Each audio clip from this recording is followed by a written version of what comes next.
देवाच्या वचनाला आपण पाहूया. देवाच्या अवर्णनीय दानाबद्दल त्याची स्तुती असो. हालेलुया. परमेश्वराच्या अवर्णनीय दानाबद्दल, परमेश्वराच्या भेटीबद्दल, परमेश्वराच्या दिलेल्या भेटीबद्दल, आपण त्याच्या दानाबद्दल त्याची काय असो, स्तुती हो. त्याची स्तुती असो, त्या धन्यवाद असो, त्याचा महिमा असो. त्याने जी महान कृपा आपल्यावर केलेली आहे प्रियानो, त्याने जी गिफ्ट आपल्याला दिली आहे, त्याने जी भेट आपल्याला दिली आहे. बायबल सांगतो योहान 3:16 मध्ये की देवाने जगावर एवढी मोठी प्रीती केली, त्याने आपला एक पुत्र दिला यासाठी की कोणाचा नाश होऊ नये, तर प्रत्येकाला सार्वकालिक जीवन प्राप्त व्हावे. हालेलुया.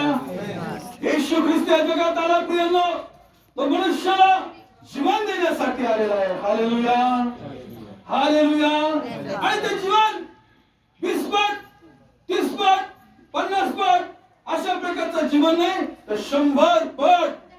जेवढा तुम्ही विश्वास ठेवाल तेवढं तुमच्या जीवनामध्ये तुम्हाला ते जीवन प्राप्त होईल, तेवढं तुमच्या जीवनामध्ये ते जीवन अधिक तुम्हाला प्राप्त होईल आणि तेवढ्या जीवनाच्या तुम्ही आनंदामध्ये उड्या मारता. हालेलुया.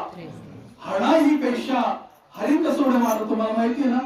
हरिण किती लोकांनी पाहिलं या ठिकाणी? हरिण पाहिलं का? हरिण कसं उड्या मारतं?